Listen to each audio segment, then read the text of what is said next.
Hey everybody, welcome. Today I normally don't stream anything on Fridays, but I felt like today I'd try something a little different just because it's Friday and I felt like it. So I wanted to basically put something out there and basically for a test. I wanted to see if the sound quality would be good, if uh, the mic and the guitar would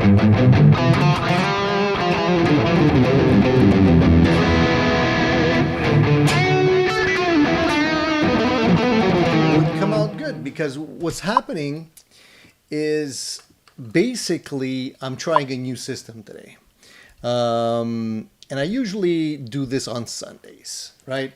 I usually participate on a Sunday live broadcast, and I have a lot of very solid followers that normally join me on Sunday.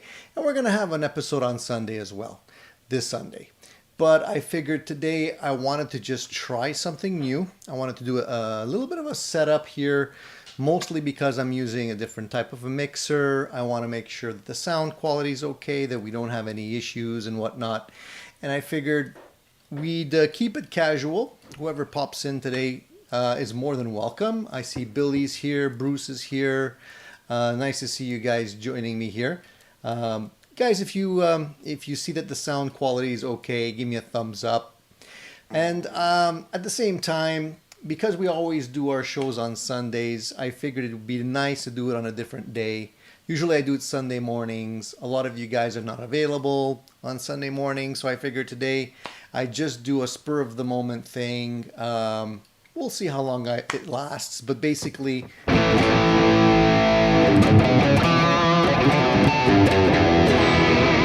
just wanted to play and I want to hang out and see who shows up. That's basically the goal of today. So I hope you guys are doing okay. I'm a little bit frazzled because the setup is not the usual. I feel like I'm working without a net over here today because anything could go wrong. I'm playing through my new MG300 that's on the desk here. I dialed up a little bit of a sort of a kind of a Marshall-y tone. Is it too hot, guys? If the sound is too hot, let me know. I'll back it off a little bit. I think it could be a little bit too hot, right? Let's see. Does that sound better?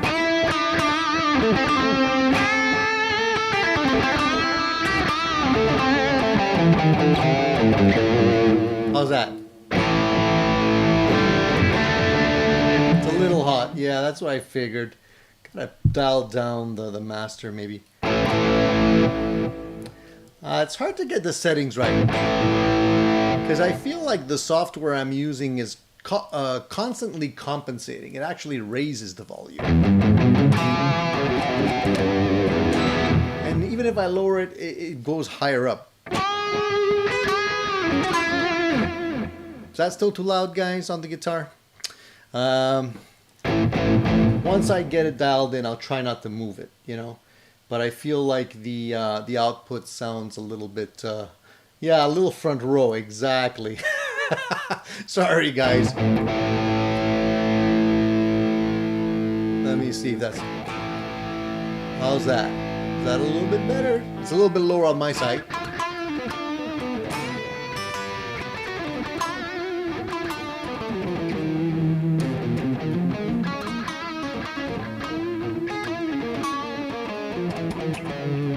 How's that? I don't know.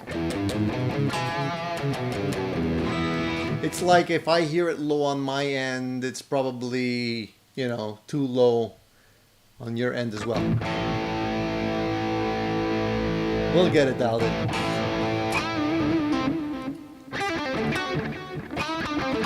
Now it's too low probably, right?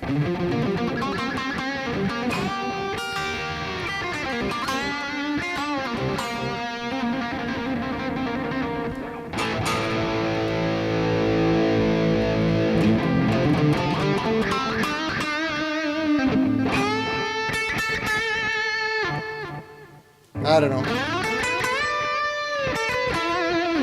Is that better?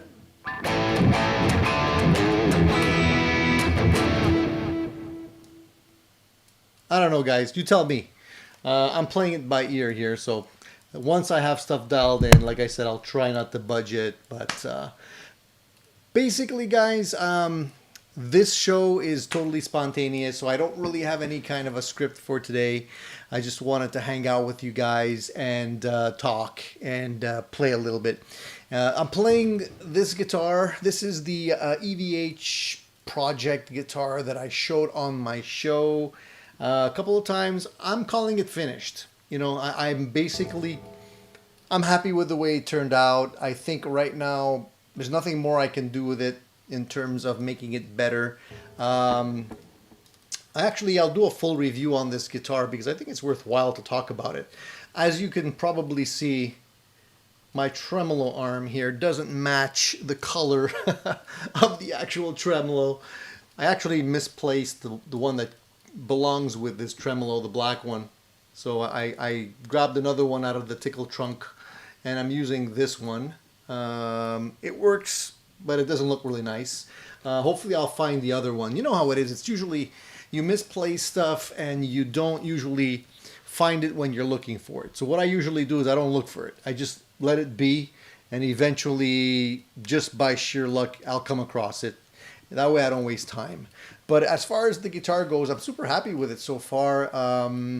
This is the build that I showcased on my channel, where I showed the actual parts that I got for the build, and basically painted the guitar and put in the little decals. The 5150 decals are on the guitar now. The little star in the right place on the headstock, and the other star here. It's very important for the tone. You got to have the stars on your guitar, otherwise it won't sound good, right? Back of the guitar, pretty much. You can see I left the plate off the back because I'm constantly tinkering with the Floyd.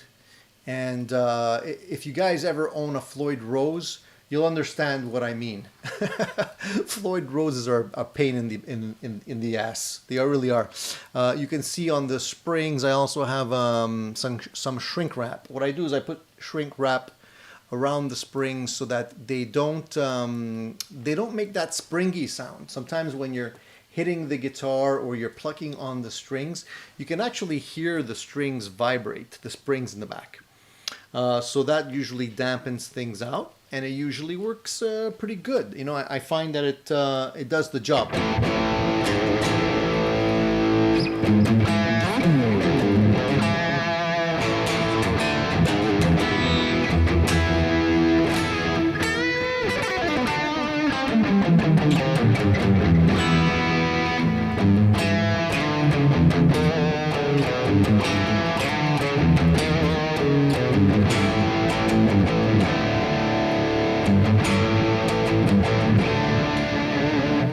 So the thing with the biggest frustration I had with this guitar, and when you build a kit, you never really know how things are going to work out till the end, till it's actually put together.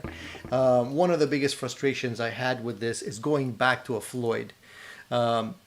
If you guys know me, like I tried Floyd Rose guitars in the past, and I liked them for a while, but then they became just too finicky. And this was because I didn't really understand the ins and outs of Floyd Rose systems. And what ended up happening, over time, I kind of understood how they work and what you need to do to get them to work properly. A lot of people don't understand this. So I wanted to talk about that a little bit today. I just wanted to, for those of you that are struggling with Floyd Rose systems on your guitars, let's just call this a little Floyd Rose clinic for tonight. And I'll give you some tips, okay? Eventually I might actually make a whole video on that because I know that there's so many people that are struggling with this issue with Floyd Rose. So basically, the way you got to deal with a Floyd is that you have to understand that there could be nothing on your guitar that is actually loose when it comes to the bridge, the saddles, the nut, the springs. Nothing can be loose, because honestly, if you have just a little bit of looseness anywhere in this whole system, you're going to have issues with staying in tune. And I struggled with this one because this bridge is not an actual real Floyd Rose. It's like a knockoff, right? And they're usually not very good. A lot of people just chuck them in the trash and get something else. I didn't want to give up on it because I know that I can actually make them work. And there's a couple of things that I'm going to share with you guys today to sort of make you understand how to get the Floyds to actually work. Even if you have one of these cheap Chinese knockoffs, you can still make them work, okay? But before I get to that, let's just say hi to the people that are here. I want to just see if anybody has other questions, because I don't want to, make you guys wait and I'm babbling about Floyd Rose systems. So Keith, he says, it sounds like we're in the front row. Keith, we're trying to get the balance just right here. Lord JP says too low now. So it depends on your hearing profile, I guess. Shine says turn it up. Hey, good evening, Randy. Thanks for dropping in. Dr. McFarland Studio says, let's crank it up. And Keith says the voice is nice and full. It's actually a different mic. Usually I go with a USB microphone. Today I'm using a standard SM57 on my desk here. So that's why the voice might sound a little bit different. So hopefully for Sunday, what I'll do is I'll keep the elements that work and we'll get rid of the stuff that doesn't, So Shine Dog says, I'm addicted to Gear 2. I got a question. I want to get the Rev G20. You think they're worth it? The Rev amps are, to me, sound like they're really good. I haven't had one. I tried reaching out to the guys at Rev to be able to get one for a review. I guess they're kind of like, they're getting a lot of attention right now, so they might not need additional people to review their stuff. Maybe the bigger channels might help them out more than I can, so they're not really, I guess, looking to send me one, even though I'm in Canada. I would appreciate it if they would, but it is what it is. So I haven't had an opportunity to try that particular one, but the stuff that I've heard on and around Rev Amps is that they're very good. They have a lot of nice features built into the amps. They sound good. They're made in Canada. I love to support Canadian just Canadian businesses in general when it comes to people making stuff for musicians. I'm there. So yeah, I think they're definitely worth it. I don't know what else you can actually get for that kind of money that's going to give you that many options built into one amp. Hey Bruce, yeah, we're still on for Sunday, buddy. This is just a very spontaneous thing that I'm doing. I'm just trying to balance out the system and the sound, and just trying to work with some additional gear here. So I figured I'd have a little bit of a spontaneous show tonight and maybe catch some people that are not normally on and want to drop in on Sunday too. Hey Charles, nice to see you, buddy. Yeah, man, Shine Dog. It was a really sad thing to see the Canadians lose the Stanley Cup. I felt bad for them, but I gotta say, Florida really did play better than Canada did. Their passing wasn't impeccable, spot on, and I think they deserved it. I mean, obviously, I want to see the Montreal Canadiens win, but when the other team is playing better, there's not much you could say, right? At that point, so maybe next year we'll see what happens, but they deserve it. They did a great job. So getting back to hey Hobo Bob, nice to see you, buddy. So getting back to the Floyd issue, just so you understand all of the little nuances that can make the system go out of tune. The Floyd system is really a question of balancing your strings on your guitar. And especially if it's not hitting your body, the body of the guitar, if it's floating like mine is, okay, it's very, very important, very imperative that everything is in balance. And if it's not going to work. You're going to have so many frustrations. I came close to throwing this whole bridge out and getting a real Floyd to put in here. But I didn't want to give up, so this is what I did. So I basically put the stock bridge that came with the kit on the guitar. And you know, if it comes with the kit, you know, the actual bridge can't cost more than $20, maybe $30, I don't know. But it was part of the kit. So I decided to use it just to see how good or how bad it would be. And at first I couldn't get it to stay in tune. It was just like all over the place. You know, I would like strum a chord, the strings would go all out of tune. I would, you know, try and tune everything up again and just strum another chord and it would do the same thing.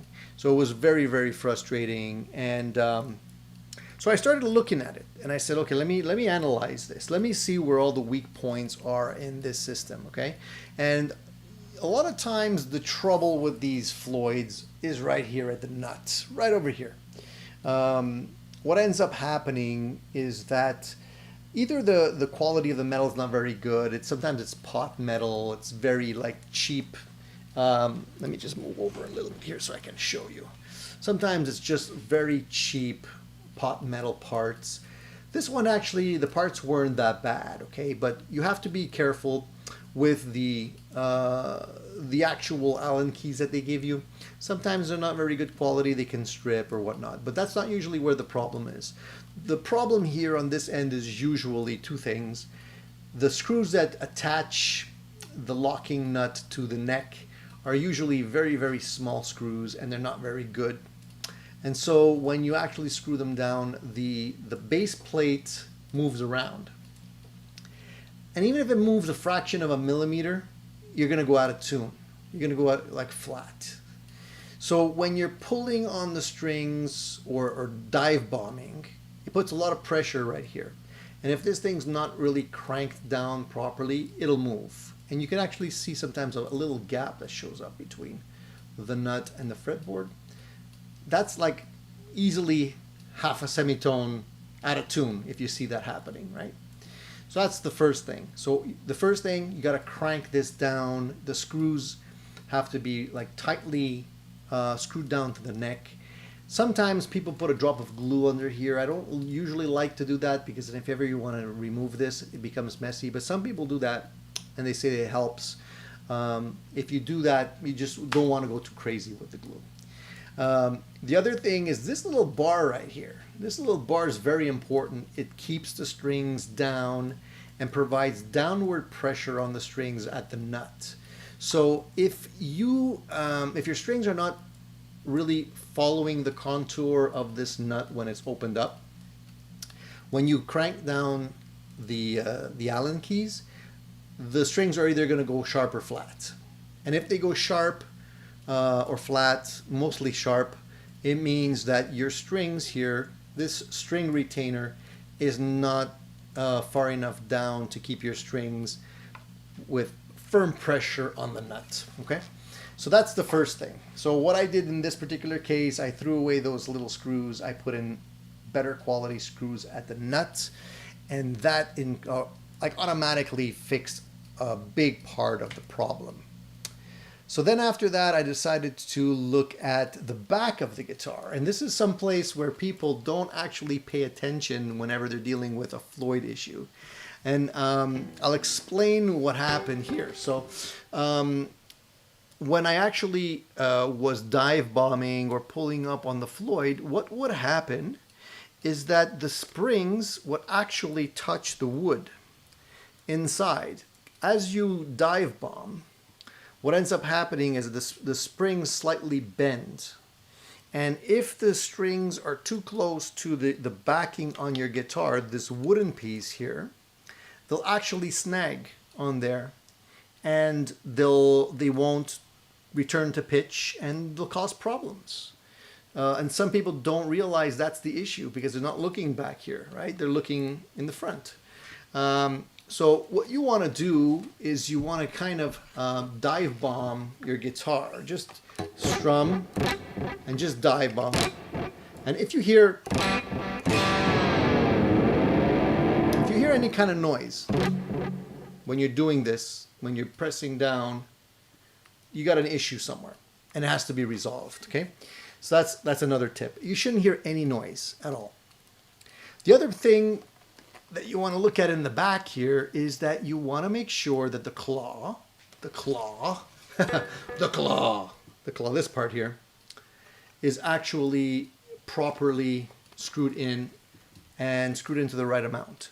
How do you tell? If you look at your guitar flat like this, I know it's a little bit hard because you can't really see so close, but this bridge is absolutely parallel with my guitar body. So the bridge and the body are like this, right? Parallel. You don't want your bridge to be like this or like this. It has to be parallel with the body. If the bridge is not parallel with the body, your springs either have too much tension or too little tension.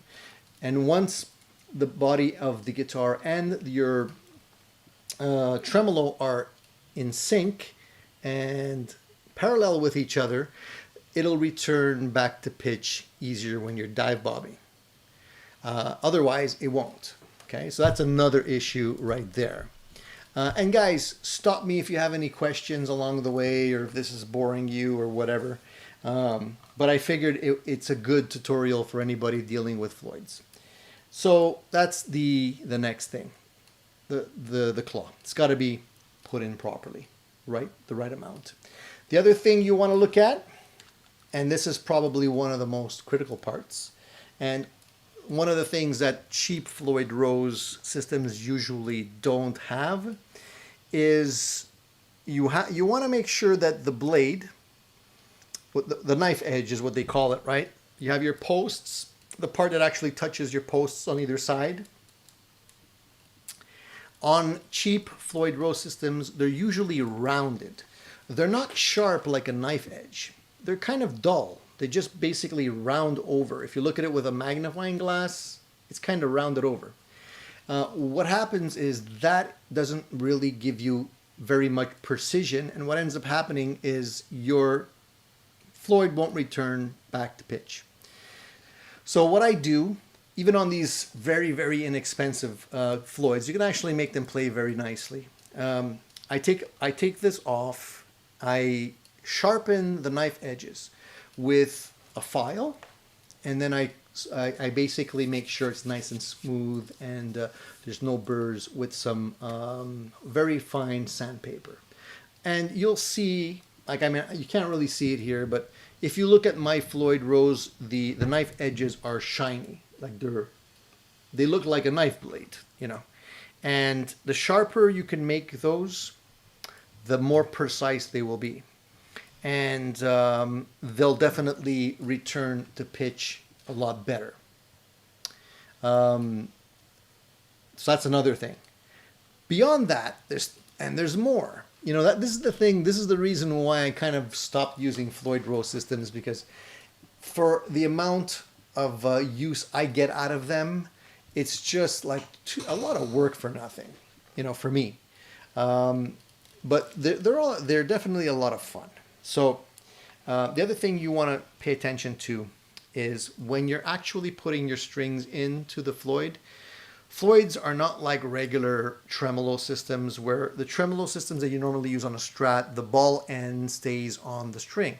You just slide it in, and the ball end is actually what keeps the string in place. It acts as an anchor.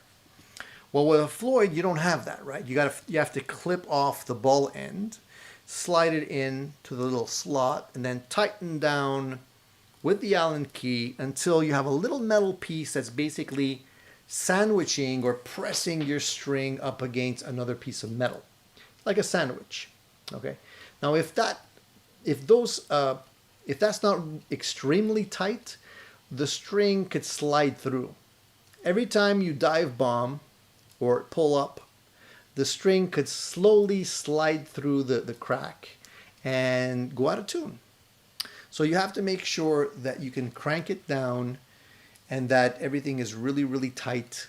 And check it from time to time, because the guitar, like, let's not forget, guys, it's a vibrating entity. Everything on your guitar vibrates, and after a while things get loose. So it's a good idea to check these if you see that your strings are going out of tune. Make sure everything's snug. Make sure all these Allen keys in the back are nice and tight and nothing has gotten loose. I also like to put a drop of oil lubricant on the knife edges just to keep them lubricated, so that you have some nice friction and nothing sticks, you know. And then finally, I think the most important part, or one of the most important things, is just use good quality strings and stretch out your strings. If the strings are not stretched, and usually it takes a while for them to stretch out properly before they stay in tune, you're gonna be all over the place. So the key with a Floyd system is really just stretch, stretch, and stretch your strings, and then you're basically good to go. After a while, you'll see that things kind of stabilize. And I know there's a lot of people that claim that Eddie Van Halen would like boil his strings, and a lot of people mentioned he would boil his strings because it would kind of dull it and not make them so bright, which is true. It does do that. But I think the real reason he was boiling his strings is because he wanted them to stretch. And I think when when you heat up metal, it tends to expand and stretch out. And I think that's what he was trying to do. He was trying to make the strings stretch out so that when he actually puts them on the Floyd, he wouldn't have to spend so much time for them to stay in tune like that. But anyways, that's my brief, short tutorial on managing a Floyd Rose. And I looked at a whole bunch of videos out there on Floyds. Nobody's telling you these things. They're showing you bits and pieces of it, but they're not showing you the entire thing. So I think one day I'm probably going to make like a full-fledged, tune your tremolo video type of thing to make sure it plays properly. And once it does play properly, it's fantastic. They're a lot of fun. You can't stop using the bar. But otherwise, it's a nightmare. It really is. Hey, Kranar, nice to see you, buddy. Thanks to, hey, you're dropping in. You're about to go to sleep, 3 a.m. Just dropped in to wish you a happy stream. Thanks, man. I appreciate that. I'm still on for Sunday. I just figured I'd jump on very quickly and see who's out there. Just say a quick hello to whoever swings on by on the channel. Maybe a couple of new faces. Hey, Billy Bear, it's nice to see you, buddy. Thanks. I'm glad you're getting some value out of this. If you do have a Floyd, you'll know what the challenges are. I mean, the challenge is real. Going from a plain Jane Strat tremolo to a Floyd is a little bit of a shock if you've never actually done it before, or even worse, if you're going from a Les Paul style bridge to a floating bridge of any kind. You're definitely gonna feel some shock when you're going to a Floyd. But if ever, I have a feeling that a lot less guitars actually have Floyd Rose type systems on them today, beyond, I'd say, the Ibanez guitars. Charvel still has guitars out there with the Floyd, but they also, I think it's almost like 50-50. I think a lot of them now, they're going to a simple bridge, just because it's a lot more practical, I feel. Even if you do dive bombs and you have a simple regular bridge, I mean, it's not that bad. You can retune once it does go out of tune. The advantage with a standard bridge is that you don't have to worry about not being able to do alternate tunings. If you break a string, it's no big deal. With a Floyd, if you break a string, it's really like very stressful. You have to have your toolbox, you have to have your Allen keys, you have to have new strings, obviously, nippers to cut off the ball end. Sometimes, the Allen key that you use here is not the same size as the Allen key you're using here, so you need to have two different ones. It's a lot more effort to keep things in tune. And unless you're a real acrobat on the guitar where you really want to have that Floyd system, I gravitate to guitars without the Floyd for now. But it's still nice to have one. This is sort of like a, this is my high school kind of, dream to have one of these Kramer guitars. So I figured I'd build my own. And, I enjoy it. It's really, I would say, having a guitar like this, that's been built by me, a project like this, it really is freedom, because honestly, I'm not worried about this guitar. The more it looks like a Frankenstrat, the more I like it, because it's unique, So I don't mind mixing and matching parts on it, even though the trem arm is not black. I don't care. It's rock and roll, and it's freeing in the sense that if it gets dinged, or if it gets used up, or if the paint starts to wear, it looks even better in my opinion. I don't know. That's just me. And I really like the neck. I gotta say, this kit turned out really nice. The neck on it feels really good. It's not thin, not like these super thin wizard necks. I'm not crazy about those kind of necks. I like to have a little bit more in the palm of my hands when it comes to the back of the neck. This one I would say is perfect. It's actually, I'm gonna say it's a little bit fatter than a C, like you would get on a Strat. A little bit more, not a lot, just enough to make it feel right. I like it. And it's the width on it is really nice too. It's not too thin up here at the neck. The Wolfgang that I had and the Music Man that I had, unfortunately, I got rid of those guitars because the guitar neck up here was just too thin. It didn't feel right for my hands. And they were great guitars. I love those guitars to death, and I just wish they would just add a couple of millimeters more on the width of those necks, and they would be perfect. This neck I didn't treat with anything except I did put a little bit of gunstock oil on it, wax like they do on the Music Mans, and that's it. And it feels like butter. It's so smooth. Love it. Of course, the raw neck in the front, when you have maple, it gets dirty. You can already see it's showing up dirt marks and stuff just from the strings and from playing it. But hey, I'm not going to worry about that. And again, as it gets older and more grimy, it actually looks more like the real thing, in my opinion. So I'm happy with it. I think it came out really nice. So let's see if you guys have any questions. Are you guys going to tune in on Sunday? I hope you guys still plan on tuning in this Sunday. Since I didn't put out any new videos this week because I was super busy with work, I'm actually on holiday right now. I'm on a holiday for 2 weeks, so I should be able to crank out a few new videos for you guys, which I promised I would do. There's three new guitars, not including this one, that I'd like to talk about, and that's coming up on the channel as well. So stay tuned for that. A couple of new pedals I have lined up as well, and a couple of other things in terms of pickups that I want to throw out there for you guys, and some mods that I'm making to another Telecaster that you haven't really seen yet. We'll talk about that as well. So let's see. Any questions? So Cool Tunes is here. Hey, nice to see you. And he says, I know the challenge. I put a block in my PRS SC24. And so were you able to get it to work out okay on that guitar? Maybe the PRSs are slightly different. I don't know if they react differently. I haven't tried putting anything in a PRS, but I'm curious to know if you had more or less of an issue when you were dealing with it. Hey, Hobo Bob, yeah, you were watching some Gibson Custom Shop tours, and I saw you were live. Always learning about guitar. Still new to it. Yeah, man. Awesome. Yeah, those Gibson Custom Shop tours are interesting to watch. I like watching those things too. Sometimes when I have nothing to do, I'm just mesmerized by it all, and sometimes I wonder what it would be like to actually work for a company that makes guitars. I don't know if it would be a good thing or a bad thing, because we love guitars so much, we think it would be automatically a great thing.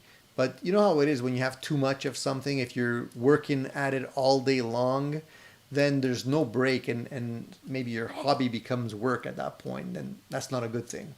But it's definitely interesting to watch those things.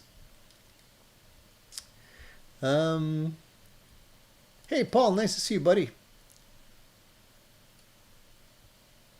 Paul says, "What? Busy trying out my new Colombo Audio Electronics Plexi Breed. To die for. Buy one." I gotta check that one out, Paul. You're always up to no good when it comes to pedals, man. You're a bad influence for me. But I'll definitely check it out.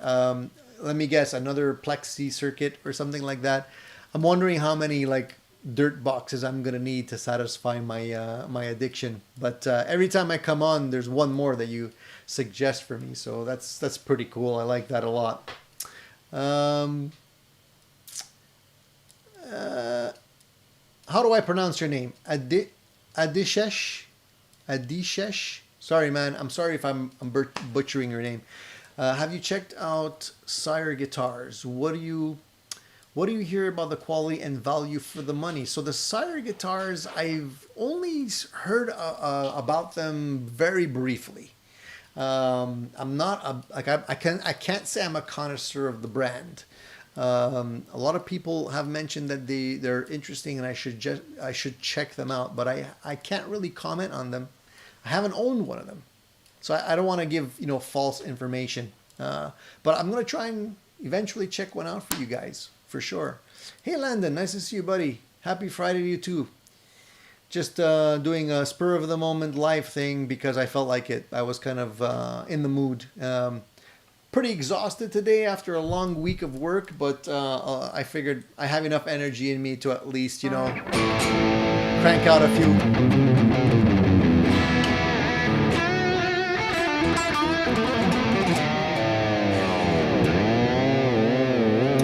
little licks and a little bit of chit chat with my buddies is always a great way to end the week. And we're definitely going to have the Sunday show too. So it's just kind of a warm up for the Sunday show and getting the sound right with the new gear here.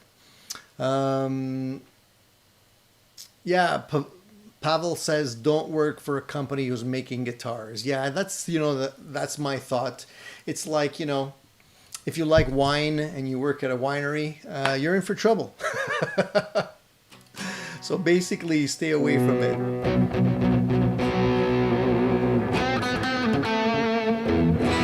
So the sounds are coming from my MG300. There's not a lot of good clean sounds, so I'm going to stay on this single patch that I put together for sort of a dirty sound because I feel it sounds the best.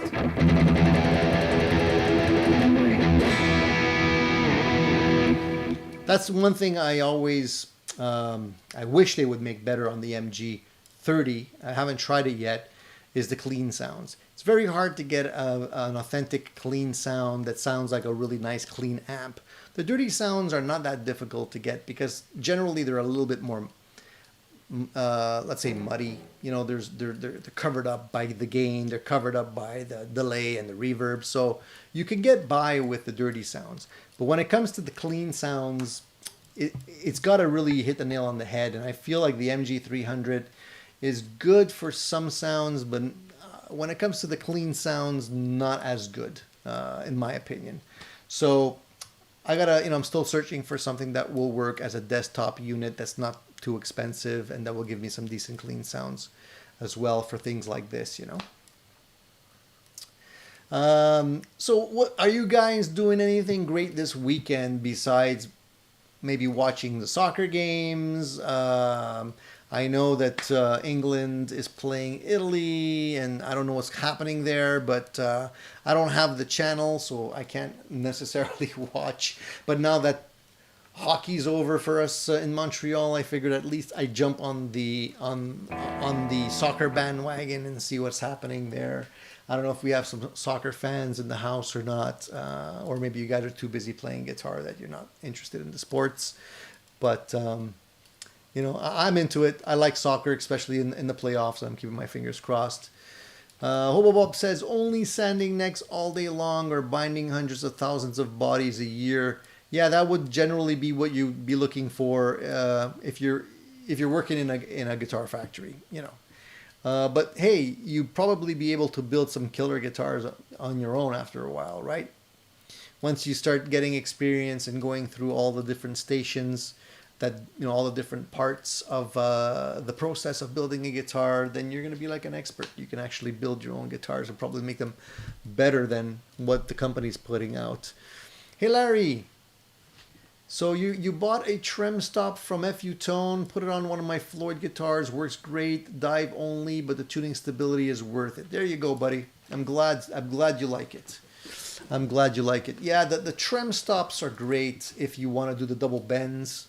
When you have a Floyd, it's always a challenge with nothing stopping the back of the trem, unless you you hardtail it, or you just put up against the body, which is not the best. If it's meant to float, it should be floating. So the trem stop would work. I'm not going to put a trem stop on this guitar because I like the freedom of being able to dive bomb and also pull up on the strings, you know, like just get the harmonics and...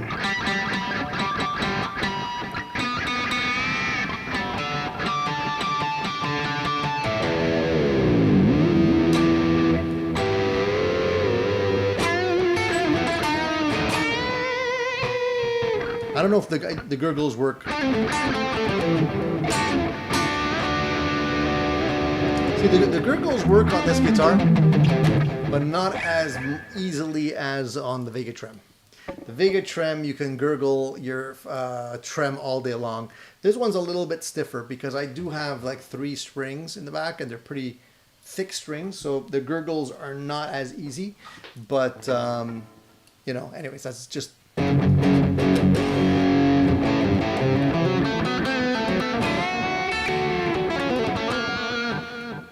Pavel, bite your tongue. England's going to beat Italy.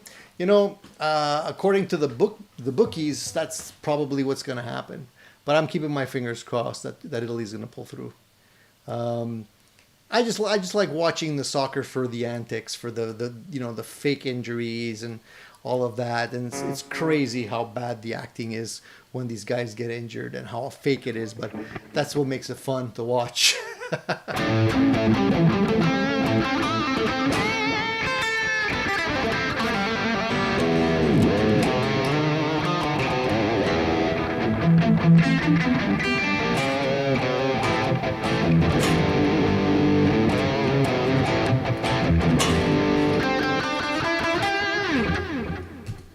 Sorry if I'm getting carried away, guys. Hey Mike, nice to see you, buddy. Yeah, Friday night stream. Just a surprise out of the blue. I don't know. I just felt like it. Just to see who was up, who's bored, who's not doing anything on a Friday. I don't know why you guys are not out partying on a Friday. You guys are young. You should be going out. You should be celebrating the weekend. I'm old. I gotta stay home and, you know, do dad stuff. Anyways. Hobo Bob says he's going to try to officially start playing his latest guitar since it got by the luthier for setup and fret polish. Whenever you bring in a new guitar that's been freshly set up, it's always nice. It always feels nice under the fingers. I look forward to setting up my guitars. You know, after a while, the frets become scratchy and stuff like that, and it needs a polish or a level and stuff. And whenever you just polish up the frets really nice, everything feels like glass, and it's the best feeling, you know. Yeah, Bruce is watching the Mets game. Why do you have a Studio Plexi angled on the floor? Oh, okay. Well, I use the foam blocks underneath, so it clears the handle in the Friedman, because there's a handle on the Friedman, and if you put the Marshall on the Friedman directly with no foam underneath, it actually will pivot, you know. The foam helps, but after a while the foam compresses, so depending on what you have sitting on top of the amplifier, I have an attenuator and some other junk up there, so it puts more weight on it, so it's kind of tilted. but the tilt doesn't do anything for the sound. It's just to kind of protect the Friedman from getting scratched up, and at the same time keep the Marshall a little bit more stable on top of it, so it doesn't accidentally fall off. That's the only reason. It's function. It's not anything else. Now, Richard wants to know how old I am or how long I've been playing. Sure, Richard. I'm 50.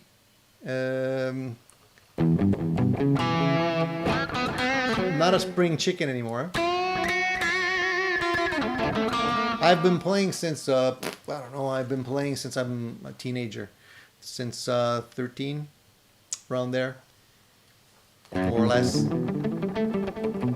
Lord JP says, I recently bought a 2009 ESP Vintage Plus Strat great guitar. Yeah, man, those the ESPs are not a bad guitar. I first caught the ESP bug. It must have been at the time of the Power Station. I don't know if you guys remember the Power Station. If you guys are older, you might. Bang a Gong, and when they did the stuff with Robert Palmer. Well, the guitarist, who was the guitarist from Duran Duran, he was playing an ESP. I think at the time it was a Telecaster style guitar, but it had a Floyd on it, believe it or not. But it was pretty rock and roll, and I liked it. And that's when I kind of started looking into the ESP stuff. They make pretty solid guitars. They've been around for a while. Paul says, can you store settings like EQ into the Flamma mixer and use the mixer without the talking the PC with you, without taking the PC, I guess you mean, without taking the PC with you? Yes, once you set up I'm actually using the Flamma mixer right now. So I don't have any effects on the vocal track that I'm using here on the mic, but I can put like a compressor or EQ or reverb on it. Once you set it up with the software, it's loaded in. It's loaded in there. So then all you have to do is really just hit the reverb or the comp or EQ button and turn it on. So you don't have to rely on a laptop or a computer once it's in there. That's the beauty of it. But it is a USB system, so you're gonna have to plug into something, right? It's plugged into the computer right now via USB. Unless you want to go out with something else, you have to at least power it, right? So you're gonna need some power. Keith says Mike Bradley put on a new trem on his broadcaster. Screws too long, 6 holes came through in spring compartment. He was so bummed. Yeah, that's something you have to be totally aware of. Is the thickness within the cavities of your guitar. Like this guitar doesn't have that many cavities, right? It just got the spring cavity, and it's got this here for the where the bridge pickup goes. But in the Strats you have a lot more routing here. So whatever if you're putting in screws and you're going through the bridge section here, sometimes it'll pop up right out the back. You got to definitely make sure that you double check all of the sizes of your screws before you put them in. I did the same here. I put longer, like better screws in here to hold the nut, and they're a little bit longer. I was sure to make sure that it wouldn't pop out the back. That is a bummer. Rookie mistake. Lord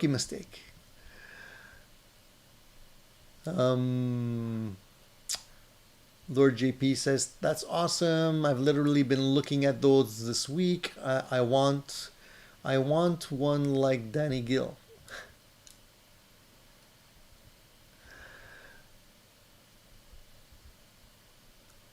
Yeah, Mike, they're not circular furniture pads.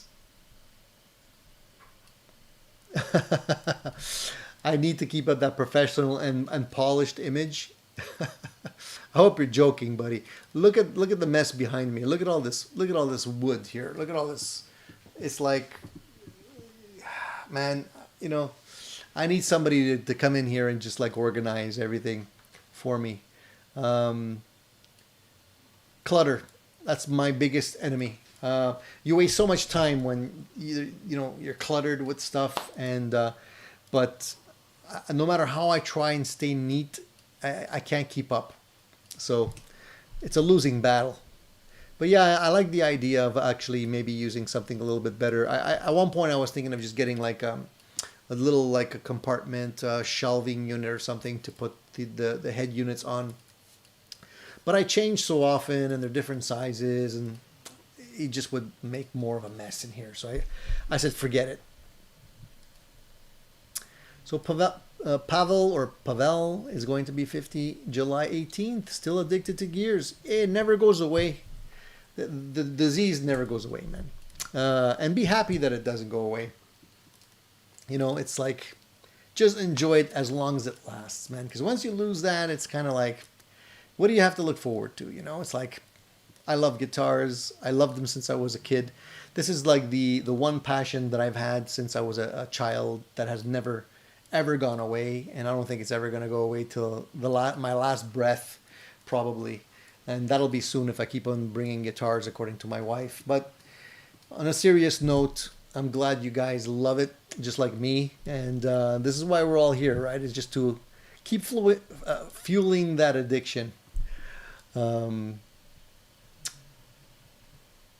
JP says, I recommend great residence and build quality. I got lucky and a local seller had one pretty much untouched since he bought it. Nice. I'm always happy to hear you guys when, that you're happy when you find something good. 2,600 bucks.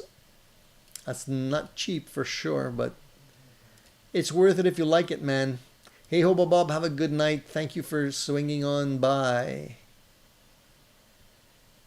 Go check on the girlfriend. Yeah, absolutely, dude.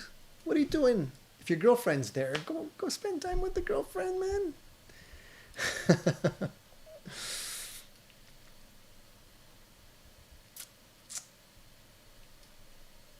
So Pavel says he'll be 69 in September and he's been addicted to gears for 55 years. Nice.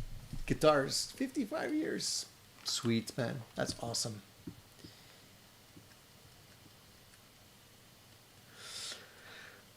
Mike says I should buy a matching 2x12 cabinet for the studio plexi head. Problem solved. But I have a 2x12. I have it behind me, man. It's right there.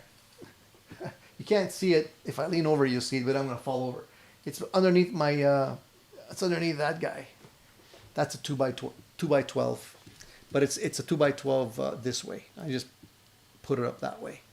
So I guess I need another 2x12.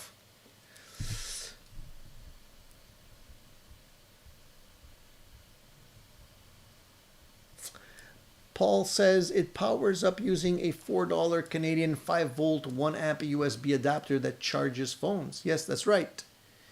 You can also charge it up with one of these guys if you're on the road.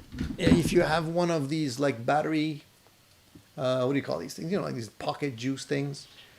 You can just take this, plug it into the Flamma with a USB, and you're good to go. And you don't need any power from a wall. Just remember that if you're going to be going into your computer, you have to get a USB-C adapter that is going to be able to charge and transfer data. If you buy the cheap stuff off the dollar store, it won't work. Because that's just, those basically just work for charging. The ones that work, unfortunately, you're looking at about a minimum of $20 for a cable.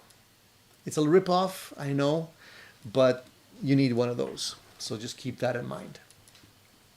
Hey, James. Nice to see you, buddy. Hey, Wayne. Thanks, buddy. I appreciate it.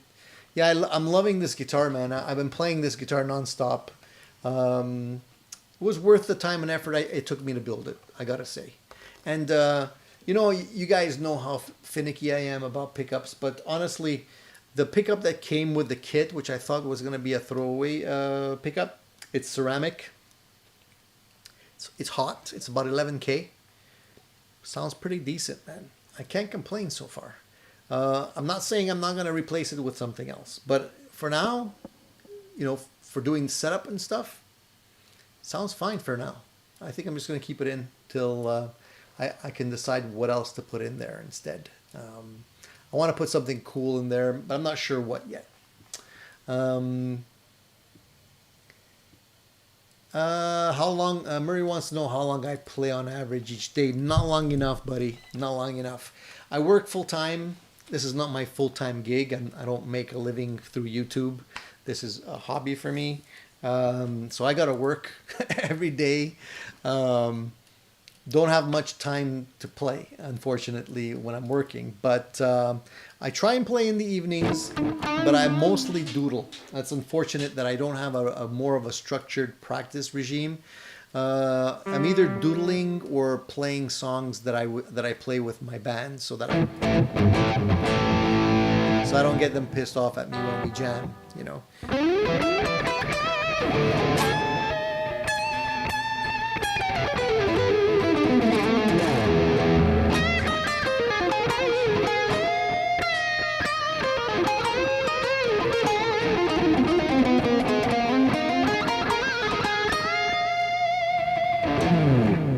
So, yeah, as I get older and, you have family obligations and all kinds of other things, it's hard to get a lot of time to practice. But this is why these little multi-effects units that are really inexpensive come in so handy, because you can play like this. I mean, it's 9:30 right now. I'm not disturbing anybody. I got my headphones on. I can hear my sounds. I can, I can practice along with music, and doesn't have to be loud. I reserve those things for when, the house is pretty much clear and empty, and I can let loose, which is a great feeling. Sure beats playing through a multi-effects unit. But, other than playing live gigs with this stuff, it's limited in a sense if you're playing at home, right? So it's good to have both. It's good to have flexibility, and so that when you do get the urge that where you want to play, there's nothing really stopping you. Bruce is multitasking, watching the stream and practicing scales. Nice. Yeah, I'm in a band. It's mostly for fun. I don't do anything professionally. The reason why is I don't have time. I can't spend time loading up gear and going to clubs and playing at night and stuff like that. My wife would probably not appreciate that, but I do enjoy playing with the musicians that I play with on a regular basis. We've been playing together for probably over 10 years. A solid bunch of guys, really great to play with, no egos at all. Love music just as much as I do. And we're just like having fun playing. And we've been doing that on a regular basis for like over 10 years. I'm actually looking for a keyboard player in the area, and I can't find somebody. I don't know what it is with the keyboard players.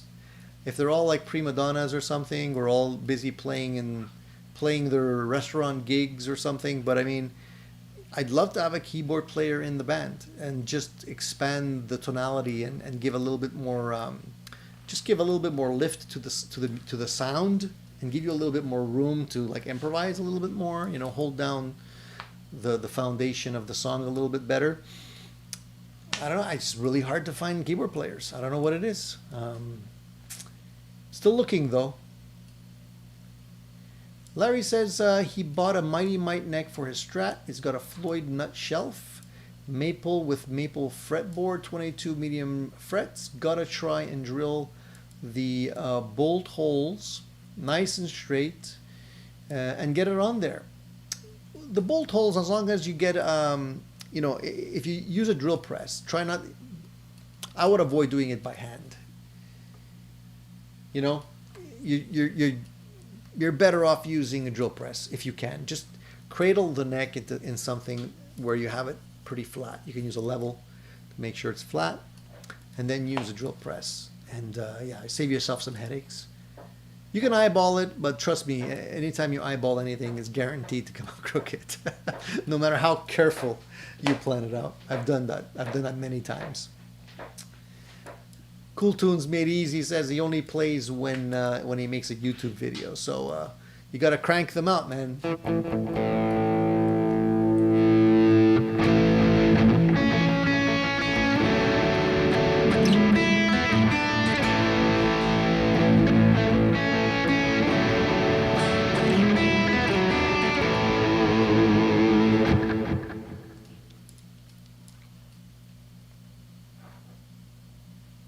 Yeah, Mike, I'm still doing the live stream on Sunday. That's my my go-to day. I just wanted to play today. I just wanted to get out there and do something on an odd day, an odd time, just because I felt like it. You know, I'm trying to get other people in on the streams.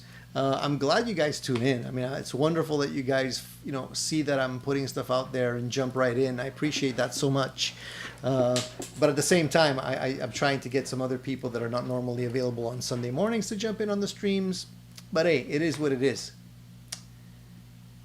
Paul wants to know how many are in my band and what instruments do they play. Yeah, sure, Paul. That's an easy question. I could generally answer that without counting on my fingers.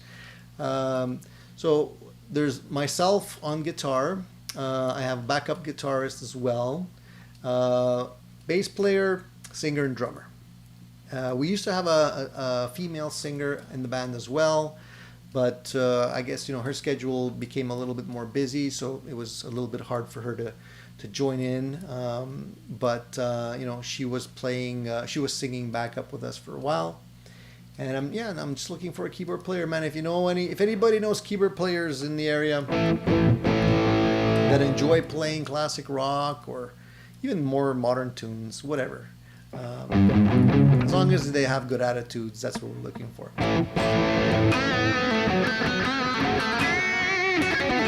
Yeah, the outro on Drop Dead Leads, yeah, it's awesome, man. It's got a nice groove to it, doesn't it? James, he just picked up a FGN NLC 30E with bare knuckle Rebel Yell pickups, mint condition, great price. Congrats, man. Yeah, great guitar and great pickups too. The bare knuckles, I hear good things about the bare knuckle pickups. That's great, man. That's really great. How much did you end up getting it for, if you don't mind me asking? If that's not too personal a question. Always looking for good deals. I keep dropping my picks. I'm playing with this medium Gibson pick, which I don't really like. It doesn't have enough bite to it. See, I must have something in my pocket. Otherwise, I gotta go look in the dryer. That's where all my picks end up for some reason. Yeah, I got a couple of these extra heavy Fender picks recently. I like them. They work well. Otherwise, I'll use the Dunlop Jazz 3s. They're good, but they're a little small for my fat fingers. I get a little bit more meat. It's great when you want to hit. You want to do the squeals with the side of your finger, the side of your thumb.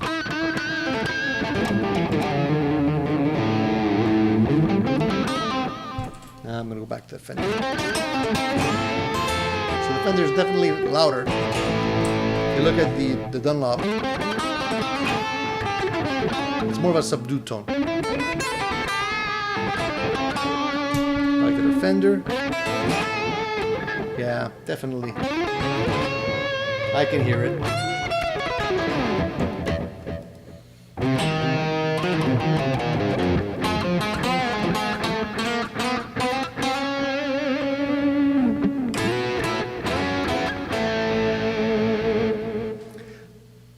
Hey Mike, have a good night. Thank you for dropping by, buddy. Swiss picks are great. Have holes in them for grip. Yeah, I used to have a set of the V picks that had that too. Some of them have grooves, some of them have holes in them. You can do the same with your regular picks. You just drill a hole in it or a couple of holes in it, and you're good to go.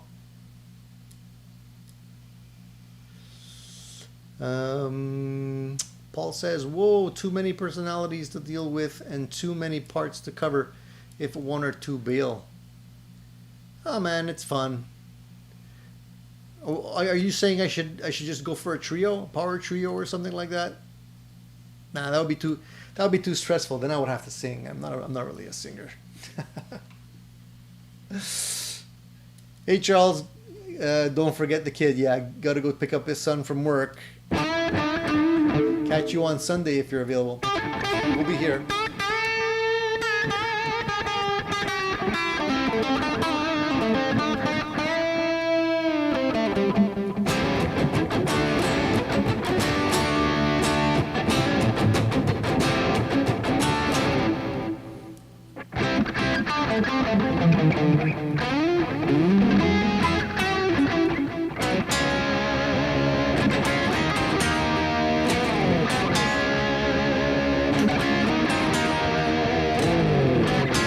I ended up playing a lot more Van Halen riffs for whatever reason, just because of this guitar. I don't know. Like I said, I don't think it makes me sound better, but it makes me play better, I think. It definitely makes me play more. I don't know if I can use the word better in there, but definitely makes me play more. So Larry says he was really close to pulling the trigger on an FGN Odyssey. FGNs are awesome. There's so many great guitars, guys. This is one of the things I have on my one of the upcoming videos that I wanted to talk about. And it's the fact that, as prices are going up on other guitars, the regular brand name, the big names, Fender, Gibson, Ibanez, Sir, PRS, you know who we're talking about. As the price is going up, it's great when we find alternate sources of great instruments. And I find that there's a lot of great stuff coming out of out of Asia, and a lot of it unknown. And I don't know why, a lot more people are not giving these builders a chance. I think, obviously, we want to support the local economy. If it's being made in Canada, being made in the US, all the better. But it's just, I keep saying it, I feel that we're being taken for a ride when I see the prices on these guitars constantly going up and up and up, and I can see. And I have a perfect example of what I'm saying here, so I'm not just blowing smoke. There's some great guitars out there. I've seen some good quality guitars coming out of Charvel, Ibanez, a lot of other companies, but the prices are really high, and I don't understand why it is that the prices have to be so high when there's great quality guitars coming out of China, Indonesia, Korea. That are substantially less, like I'm talking less than half, and they're great guitars. They're made really well, and in many cases, very similarly. And the case in point, one of the guitars that I put a couple of photos on my Instagram channel because I was wondering if you guys would have heard of this brand. So I took some snapshots of little parts of the guitar as a teaser, and I put it out on Instagram for you guys to see if anybody would guess what guitar it was. And it's amazing because I got guesses from everything from Charvel, Sir, Ibanez, what other brands did people mention? But like good quality brands.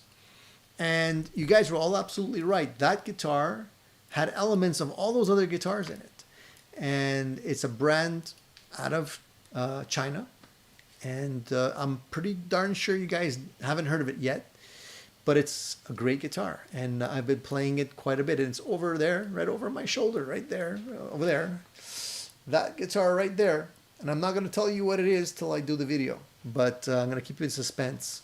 But I'm telling you, it scratched quite a few of the itches that I had for Ibanez guitars, Charvel guitars, and a few other brands that are kind of all rolled up into that guitar.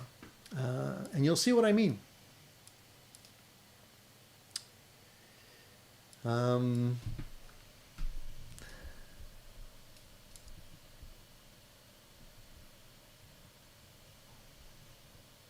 Sorry, I missed a few comments, so I'm just going back. Which preset number are you using on the Flamma? On the Flamma, on the mixer, I'm not really using any presets. I'm just going in channel 1 with the microphone. I don't have any settings on the compressor, EQ, or reverb. My guitar is not going through the Flamma for the guitar sound. I'm actually going through the MG300 by Nuex, then going into the Flamma with that. Yeah, because the Flamma can simulate and does have some settings for guitar emulation, cabinets and whatnot, but I'm not using those today. So many great guitars, only 2 hands. You can get the Steve Vai model where you can at least play both necks at the same time, like he did on Crossroads. Was it Crossroads where he was playing the dual? Bruce says he played lead guitar in classic rock band until he was 62, had to quit for health reasons. Drum, bass, 2 guitars and keys, perfect 3 and 4 part harmonies, everything from Beach Boys to CSN and Y, Cosby, Stills and Young, Nash and Young. That's awesome, man. We enjoy playing everything, not just classic rock. Classic rock tends to pop up more often than others because, you know, we're all kind of in the same age group, so we enjoy playing the songs that we grew up with. But, you know, we play some new songs as well. Well, I don't have my, do I have my capo here? I have a capo here, but it's not the right size for this guitar neck. This is more for like an acoustic. But let me see if I can get this on here. I was learning this riff for a new song that we're playing here. I don't know if it's going to work.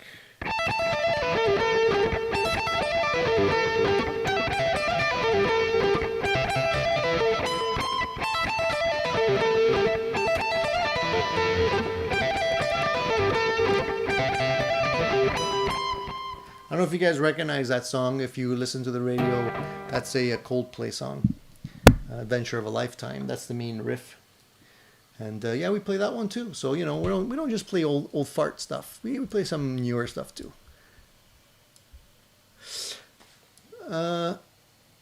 Will Work for Donuts says, hey Tony, sweet guitar. Was wondering if you ever played an Epiphone inspired by Gibson guitar.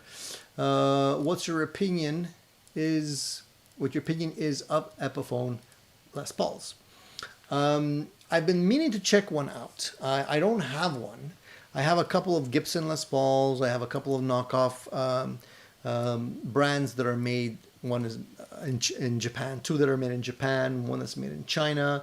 So I have a lot of guitars that scratch that itch already. I'm curious to see what the Epiphones are like, just because there's been a lot of talk about them, and they seem to be very favorable in terms of the general consensus so far. So I'm keeping my fingers crossed that they are good guitars. I'm pretty sure they are. But I haven't had a chance to actually try one. I don't plan on buying one just because I think I have enough guitars that cover the Les Paul itch that I need. That I don't need another one for the time being.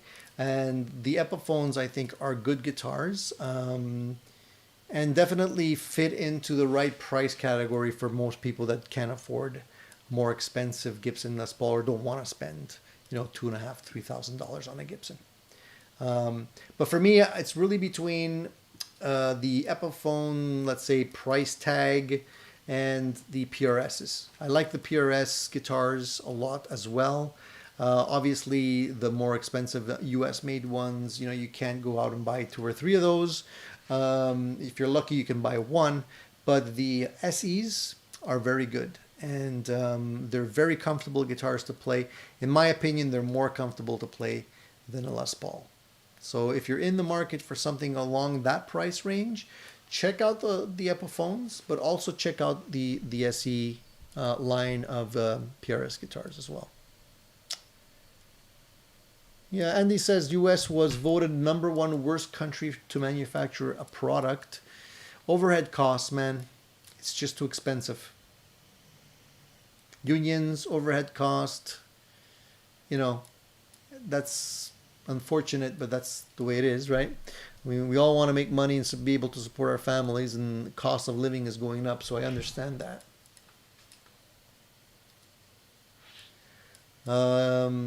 Thinking of getting my first Les Paul, but I'm a single dad with 2 kids in college. I may have to get an Epiphone. There's nothing wrong with that, man. There's nothing wrong with an Epiphone. Definitely worthwhile. I think you can get a lot of pleasure out of playing an Epiphone guitar. It's not the name on the headstock. It really isn't. It's just how it feels in your hands. If it feels right, any brand, it doesn't really matter what it is. You know, like I love the Tokai guitars. They're made in Japan. They're Gibson knockoffs, but they're wonderful. And I was lucky to grab a couple when the price tags were still relatively inexpensive. Paul's asking me to do a trio. The bass player is the singer. I have three drummers, killer players, but not always available with original. The money is crap, and I only play where I can get media interest. You know, I'm not doing it for the money, man. You know, I'm not like looking to get famous at this point in my life. I'm not in it for the money. I just want to play for fun. And that's really, you know, my main goal is just to play with a good group of people that enjoy it as much as I do, and come out of that gig, come out of that session smiling, you know, with a little less hearing most of the time. But that's another story. Frank Rack, hello Tony, how many guitars do you actually have at any time? I wish I knew. Frank, too many. I try not to count them.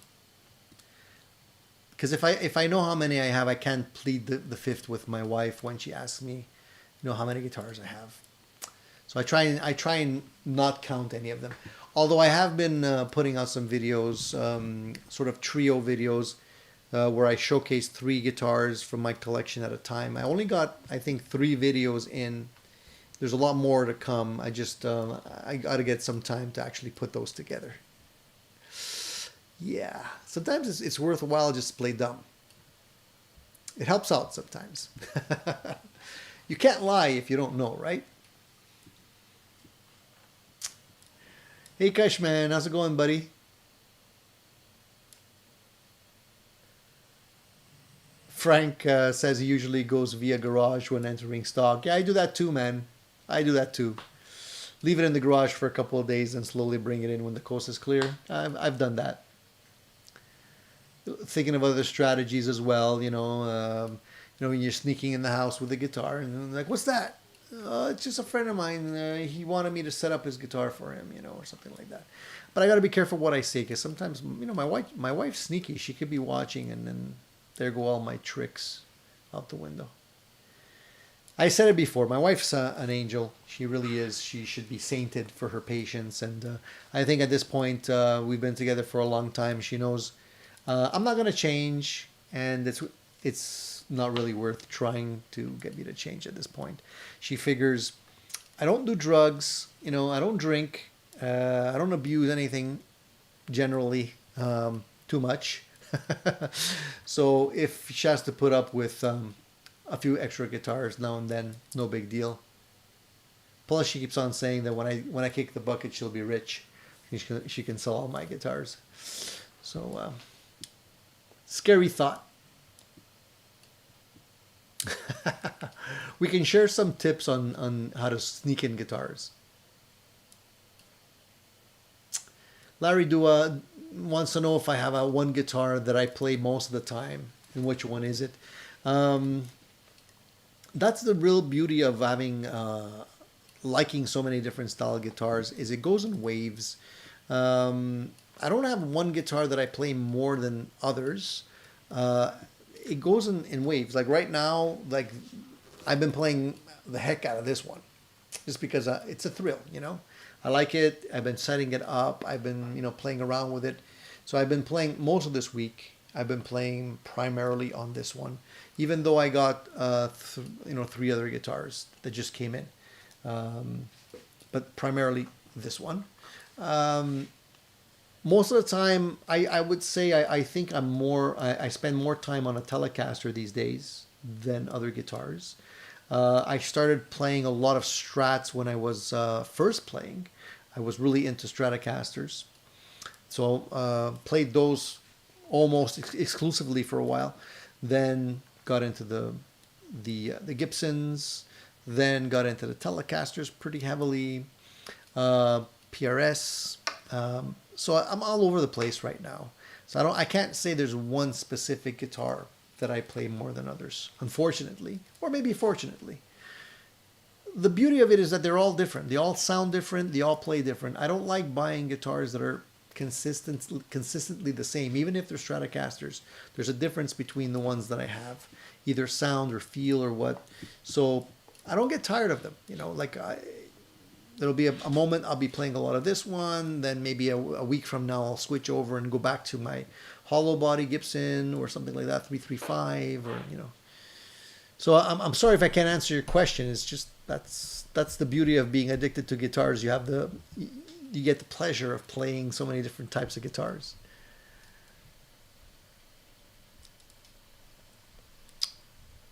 Sneaking the guitar into the house is not that challenging if you're good at it.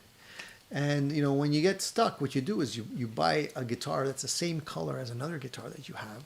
I'm talking low because I don't want anybody to hear me. And most of the time, if it's close enough to the other one, they won't know a difference. Right? So that's a freebie for me.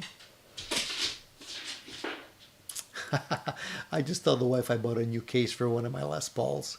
Yeah, but I think my wife would call my bluff and ask me to open it up. Then my goose is cooked.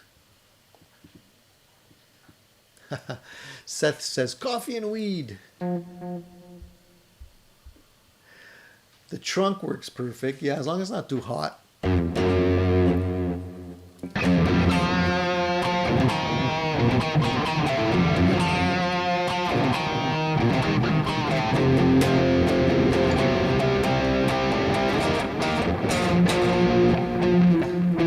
How's that song go again?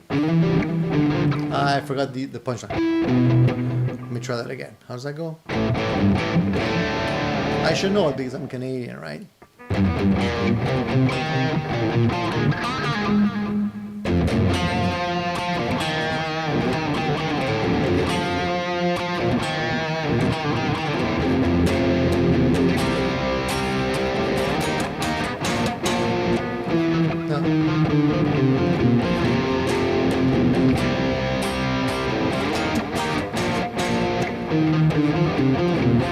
Something like that. Anyways, it's been a while.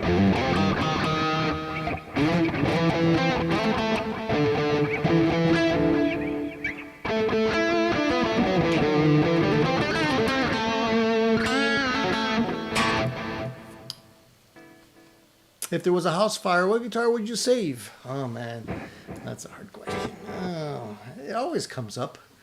What guitar would I save? Oh, man, I probably try and grab as many as I could. Which guitar would I save? Oh man.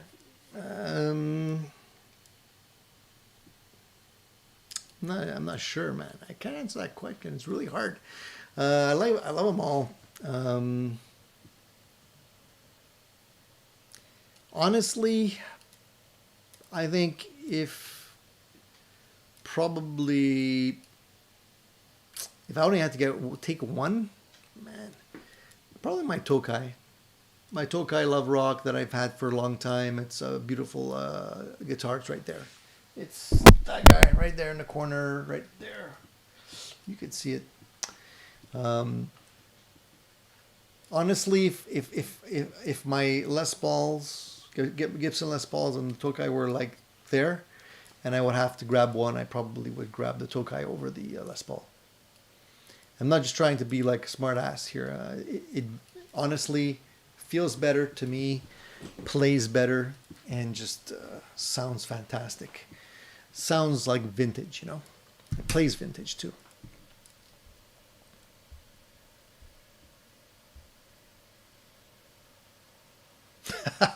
Acrylic guitars. They're more invisible. Yeah, until you get them in the back of the head.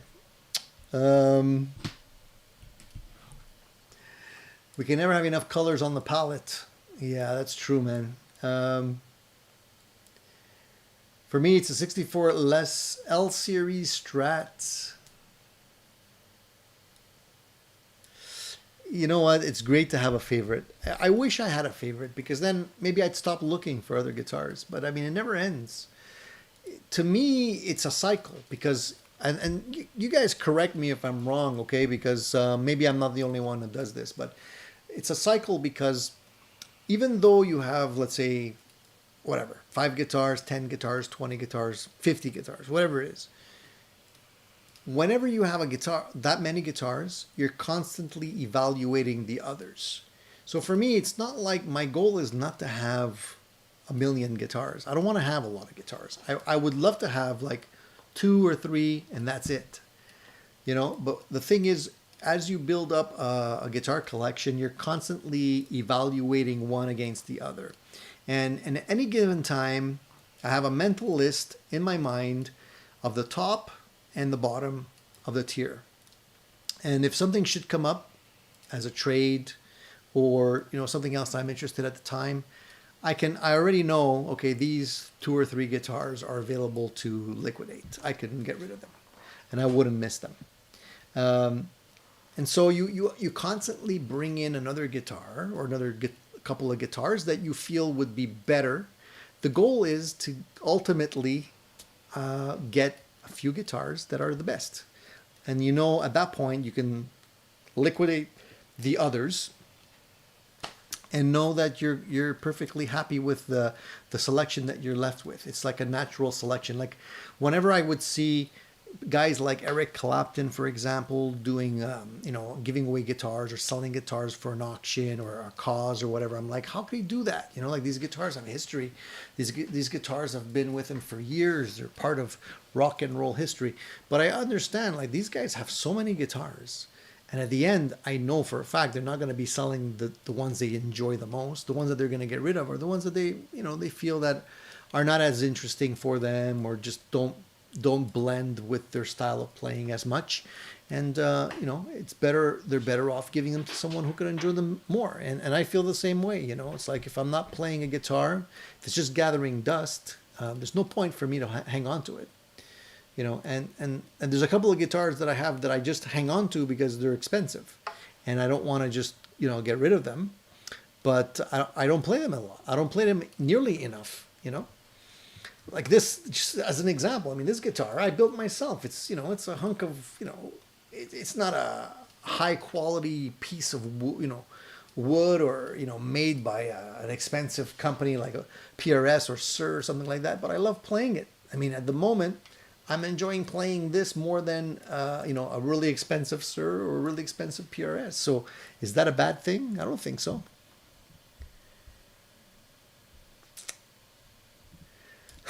Have you found yourself going for the blade switch on that guitar out of habit? No, actually I didn't. I haven't. No, I go for the knob.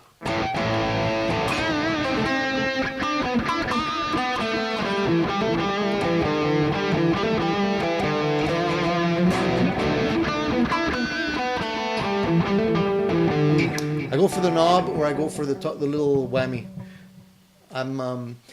To be honest with you, most of the time I don't even play. I don't play. I don't switch my pickups all that often. I'm very much a 80% bridge guy. If I'm going to the neck position for whatever reason or the middle position on my guitars, it's mostly when I'm strumming chords. But if I'm playing lead, I'm on the bridge position like a good 85% of the time. Do you have any acoustic guitars? Yeah, I have a couple. I have a couple of acoustic guitars. I have a very nice Martin that I've had for a long time. I don't upgrade or swap my acoustic guitars as much. I usually stick with 1 or 2 that I really like over the years. Right now it's a Martin. It's a really nice Martin guitar. I do have a couple of less expensive acoustic guitars that I kick around, and a nice 12-string guitar as well. But I don't play the 12-string as much. It's more of a challenge. I bought it because I wanted to have that 12-string sound, but I don't play it as much on the 12-string. And I've only switched acoustic guitars a handful of times. Um, I went from pretty cheap like learner acoustic guitars. I've had the Martin is really my favorite right now. I've had a couple of other like more expensive acoustic guitars like a Taylor and stuff, but I ended up selling that one as well. I'm happy with the one I have right now, and I don't really play acoustic enough, but it's nice to have one lying around whenever you do get the inspiration. And I bought one for my kids as well. My son has one. My daughter has one. I keep them lying around the house just in case somebody gets inspiration to play. Do I still have the Donner Morpher pedal? Do you use like the Sir Riot sound? I don't think I have this. I don't think I have that Donner Morpher anymore. Um, do I like the Sir Riot sound? Yeah, I like it. It's got a more edgy bite to it. Um, but for right now, I mean, when it comes to drive pedals, I really enjoy the drive that I'm getting through the amplifier more than anything. On my board, I don't really have like I do have a drive pedal on my board, but I don't use it much right now because I get a really wonderful drive with the Marshall Studio Plexi. I just crank that one up and I attenuate it down, and it just gets so nice and creamy, classic rock. You know, you get that free tone or Bad Company tone. That's what I like. So if I use a drive pedal, it's really when I can't get drive out of the amplifier. And right now I can get it in spades with the amps that I have. So I'm not really looking for too much in the drive department. What I'm actually looking for right now is a compressor pedal. I want to get an SP compressor from Exotic. I want to try and find one for not too much money used. I like those a lot. I like the fact that they're small, and those are pedals that to me are almost like they're always on pedals. You just keep them on, and they sound really good. Thank God it's Friday. Absolutely, man. Lord JP says, I'm like Ingui. I never use the middle pickup if there is one. Yeah, sometimes it just gets in the way. Just get it out of there.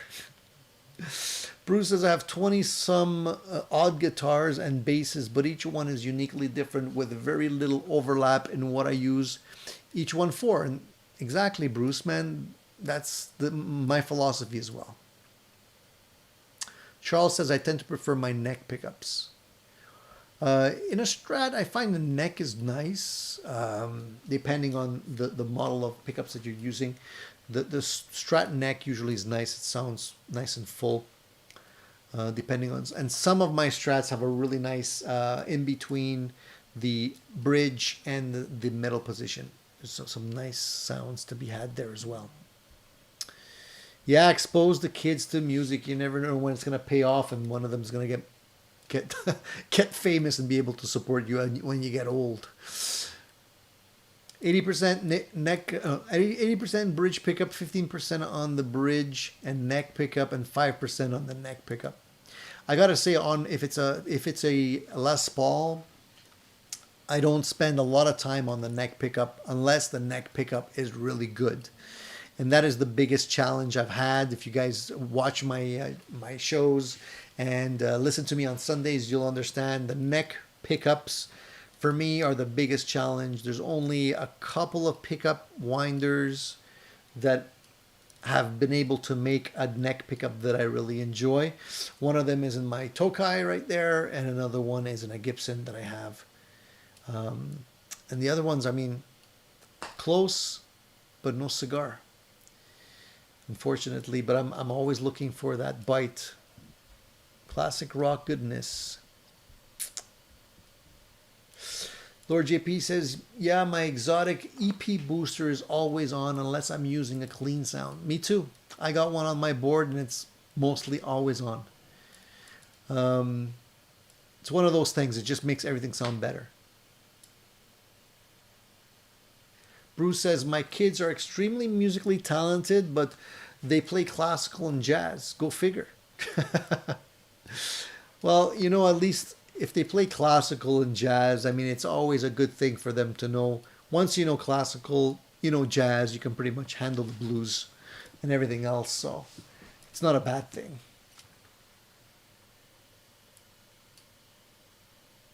Come on. Come on, y'all! You gotta go get that neck pop for that woolly lead sound. I'm not big on the woolly sounds. I like my neck to bite. I like my neck to be more of like I guess more of a classic rock type of thing where I can get it to mellow out, but I do want to be able to have some bite if I crank it up as well.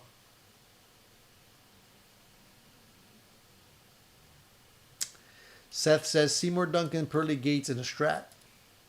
What do you think I should put in here, guys? I'm looking for a pickup to put in this guy. I don't know what would be the right choice in your opinion. Right now, it's just a ceramic, cheap ceramic pickup,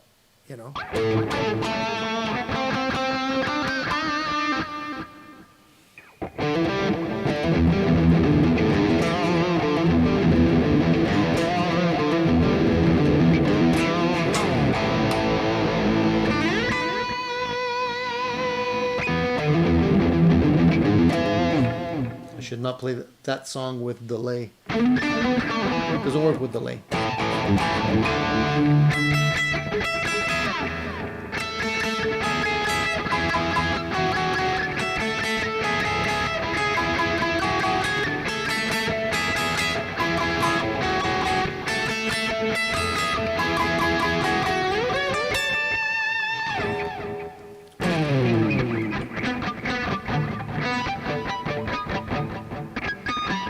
Sometimes it works with it.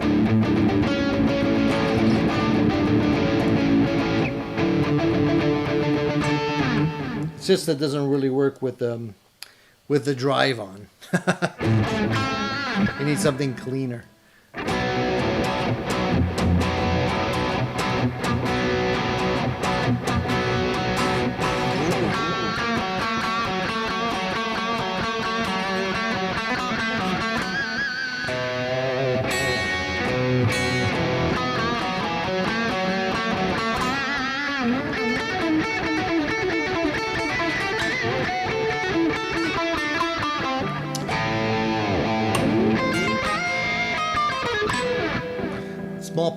Small picks and fat fingers don't mix. I gotta play with this guy. The one I have sounds good. Yeah, I thought so too. That's why I didn't want to change it. It's just weird. I mean, this is probably like a really cheap throwaway pickup, but for what I need in terms of the drive sounds, I think it doesn't sound too bad.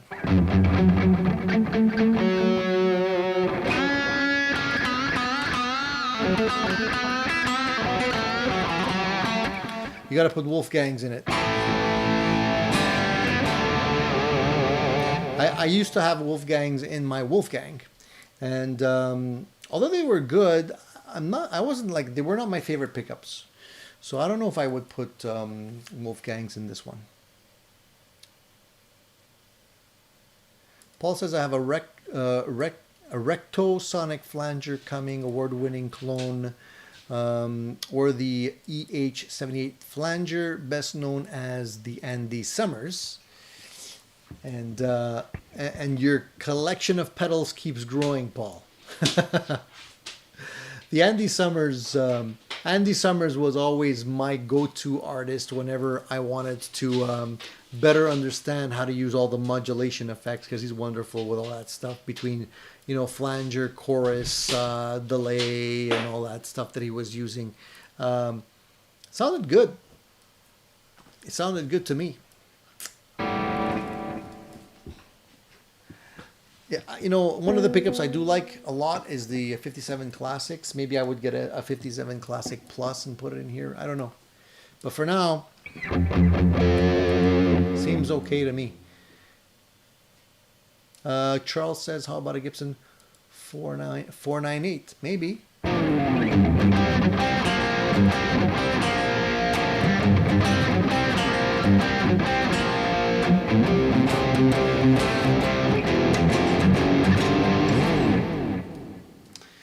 Seth wants to pluck the neck.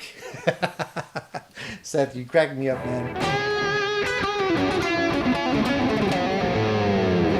The neck, plucking this neck would be like funny because the whole guitar is not worth the price that it would cost me to pluck the neck.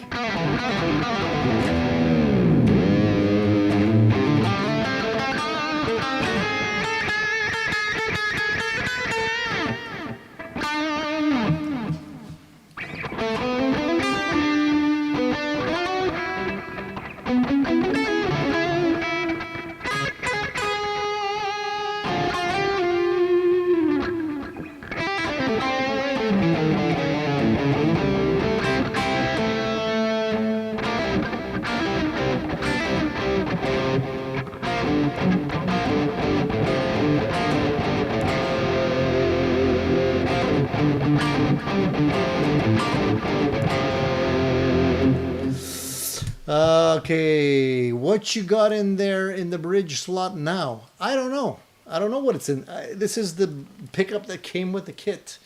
It's a no-name ceramic pickup. That's about 11, let's say 11 and a half, 11.8K. I don't know what it is, but I just put it in there because it came with the kit, and I figured I'm going to throw it in there to make sure everything works and then worry about upgrading it later, but it kind of sounds okay. So I'm just keeping it in there for now.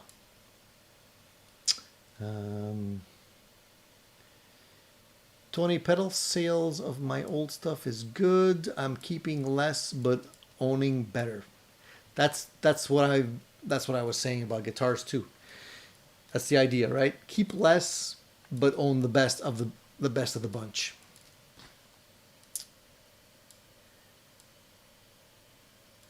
I dig the old school Kramer hockey stick headstock. Yeah, this one is definitely that.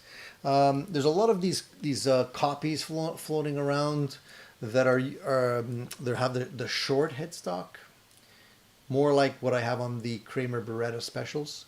This one is more like the one that Eddie had on his the first ones the first versions, which is quite a bit longer, but I like it. It's weird, but I like it.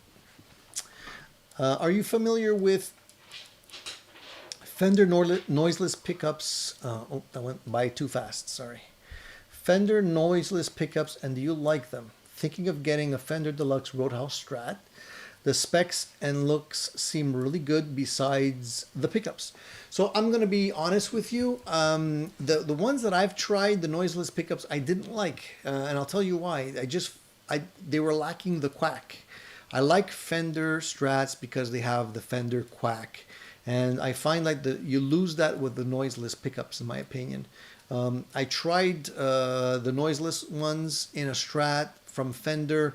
I also tried the Marzio noiseless ones, the I think they were called Area 51s, that I had in another guitar. I didn't like them.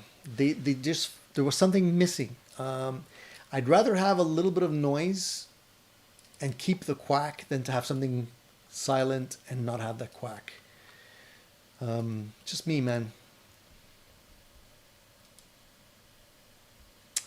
Seth says, I plucked a Memphis LOL $200 guitar. It's going to be so sick when I'm done, though.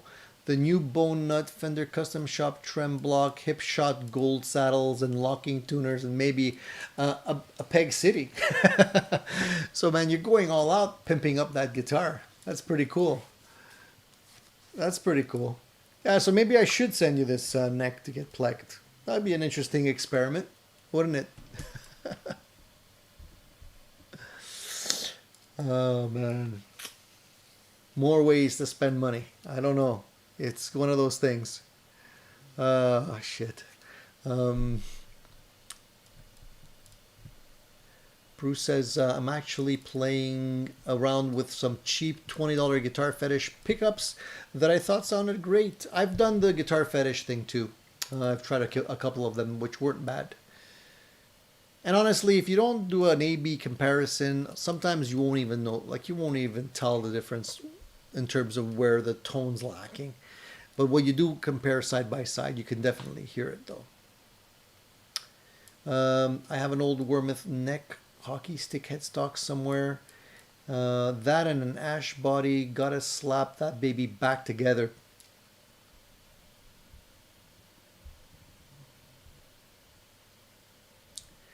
Good evening from hot Arizona. Just drove from Disneyland. Nice. Nice surprise to see you live show. Rico, it was one of the spur of the moment things. I didn't have anything to do tonight.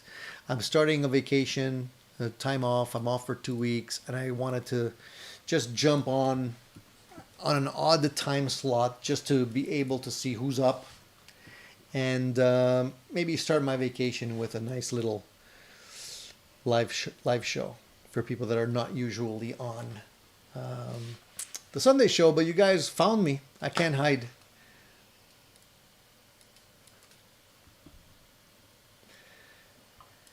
A lot of guys who want an EVH vibe but not get cornered use a Duncan JB. Yeah, that's what's in my Beretta, the black Beretta special. It's a Duncan JB. It's a good pickup. It's a good all-around pickup. Thank you for the honest answer. My alternative would be the Ventura modified 60s. Will take my time trying guitars in the shops. You can't go wrong just trusting your ears, man. Just play the guitars in the shop and play them through what you're going to be playing through at home. Don't get sidetracked by playing the guitar when you're trying to evaluate pickups in some other fancy amplifier, because you're going to get mesmerized by the tonality of that amp and you're going to think it's great. And if you're playing a Fender, let's say Deluxe, play the guitars in the shop through a Fender Deluxe. If you're playing a Marshall, play through a Marshall. And then just make sure that the sound is everything you need. It's got the flexibility you want. The good thing is pickups can always be altered. You can always buy something else if you don't bond with it. The key is to bond with the guitar, especially the neck. If you like the neck of your guitar, the rest of it, you can modify it and make it sound great no matter what it ends up coming with. So if you like the guitar with the noiseless pickups, but you're not crazy about the noiseless pickups, don't worry about it, man. There's a million other pickups you can choose and get it to sound the way you want it to be.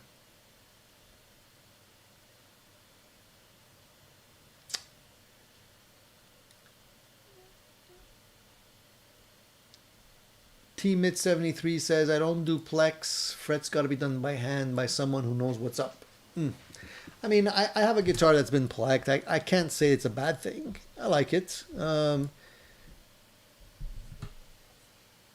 mean, I can't compare. I can't honestly say that one would necessarily be better or worse than the other. I think a pleck job, if it's done well, would be great. I think a fret job, if it's done by somebody with experience, could be just as good too. I guess it's a question of like, will the machine do a better job than a human? It depends on who the human is, I guess. Rico says sun is setting and it's 44 degrees Celsius, 112 Fahrenheit. That's crazy, man.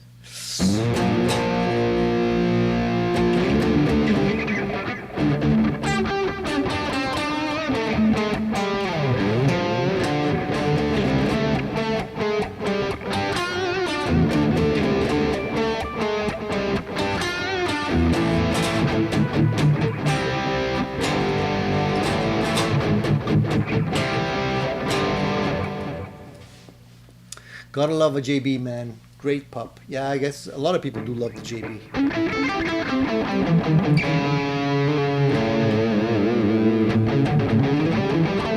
Got a Roadhouse, got used to the pickups, but 5-position switch doesn't do much. The neck sucks and weighs a ton, about 4 pounds, too heavy. Definitely one of the things that turned me off on a guitar is a heavy guitar. If a guitar is too heavy, man, it's just like, I can't play it. After a while, it just puts too much strain on my back.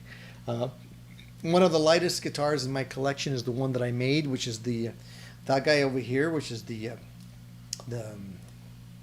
what do you call it? the EVH tribute guitar. I'm on a EVH rampage right now. That one is one of the lightest guitars, man. It's really light, and it's a pleasure playing it. Such a relief. No pun intended. Seth says, let's compare Plek versus factory stock. The Plek scan doesn't lie. I'm sure it doesn't, man. I mean, the accuracy on these machines today is incredible. Plex are not a bad thing, but I prefer human hands. Bottom line, tech needs to know what's up either way, or it's a bad job. Well, my opinion is that, I mean, the Plek is just part of the setup, right? I mean, you can't just Plek a neck and call it a day. Everything else has to be in balance, and the neck relief has to be right. The height of the, you know, the height of the what do you call them? The saddles has to have to be adjusted properly. The curvature of the saddles to follow the neck relief, the neck profile. You know, there's so many little details that need to be done. So you can't just say, well, I'm going to Plek it and it's going to be perfect. That's not really how it works. There's a whole lot of work that has to go into it after that as well. But I think, you know, once the Plekking is done, that's, you know, a big part of it.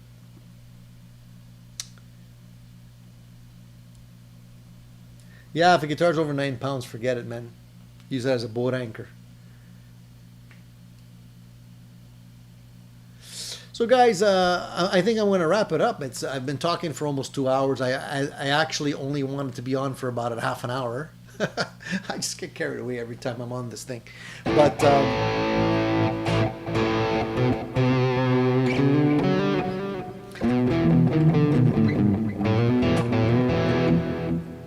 the only other thing I want to do with this guitar, I think I need a treble bleed. Because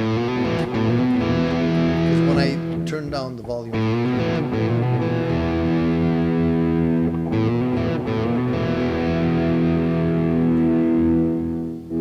and definitely a better pot. The pot I have in here is a cheap pot, the cheap pot that came with the guitar kit.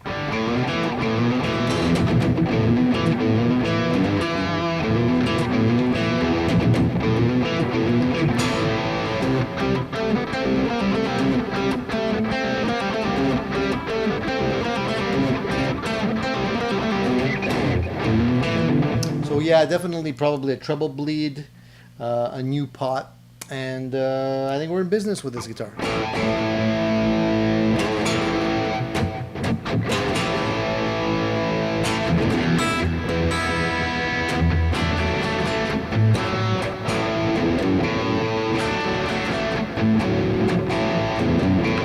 Yeah, I think so. I like it. I like it so far. I can't complain.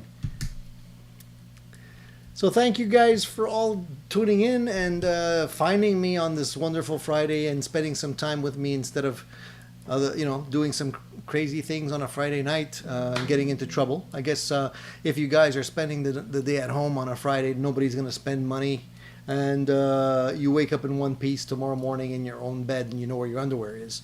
So that's always a good thing. So I'm glad you ended up spending the time with me. And if you guys want to catch up with more chit chat on guitars and gear and whatnot, then just remember to tune in on Sunday morning. I'll grab my cup of coffee, and we'll have some more great stuff to talk about, and we'll continue the conversation. And there's so much more that we can talk about, and so much more that we can discuss when it comes to tone and gear and guitars and amplifiers and news and events and what's going on in the music world, that we never run out of stuff to talk about here. So for those of you who joined in today, thank you for tuning in. I saw a couple of new faces, a couple of new names. Please consider subscribing to the channel if you like the content, and obviously tune in on Sunday morning, 10 o'clock Eastern Standard Time. I know it's a little early, but hey, just grab your coffee and you know, tune in. It's a relaxing, cool way to start your Sunday morning. All right, guys, take it easy. Keep rocking. More great stuff coming your way on Addicted to Gear. Talk to you guys soon.